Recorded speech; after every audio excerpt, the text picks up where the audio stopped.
نوشتجات عجیب و غریب یک جزء زندگی ما شده است. سر هر قدم به نوشتجات روبرو می شویم که هیچ نباشد به لبان تبسم می دمد.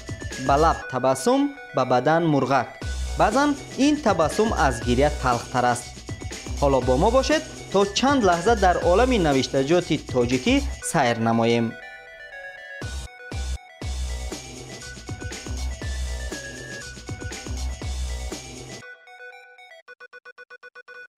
مغازه ورزشی با صفت کلان. صفت اعلایش را می‌دانیم. کلانش چی است؟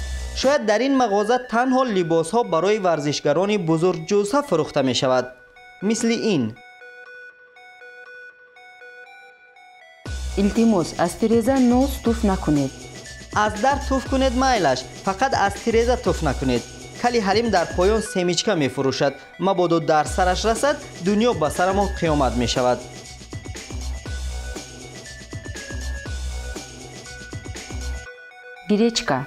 گریچکا ده بیو بچه، پیوز ده بیو، نخود ارزان شید، کتشکای بهترین. بالون فروشی بیو. شما حیران نشوید، بیو تمغه ماشین نیست، نام بالون هم. معنی این است بالون ها را بیو، یعنی به دختری نزد چرخا ایستاده میخرید. مورام شما با закрывайте за собой дверь. در ما میگویند یا بازاری یا بازوری یا بازار.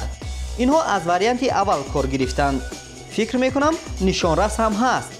ضمناً ما هم چند پیشنهاد داریم. امیدوارم مقبول باشد. خاک پات شوم، در آهسته پوش. خالد مرا همو درک محکم کن. جیانی تقا پوشیدن در فراموش نشوه. مجلس وکیلان خلق. مردم همیشه شکایت میکنند که وکیلان انتخاب کردهشان وعده های پیش از انتخابات داده خود را اجرا نمی کنند. درست هم می کنند. آخر شما به وکیل آواز دادید. آنها باشند وکیلند. و چند نوشتجات بدون شرح. свежее пиво. شد. موافق قانون پرتاب‌ها ساختمان ممکن نیست پدر радники таджикистана. بلیاردная. мороженое. саларка. احترامانه خواهش به تازگی رعایت کنید. نوز تماکو توف نکنید. سریا کپیا. نوشتجات نقطه های نسخه برداری همیشه جالبند.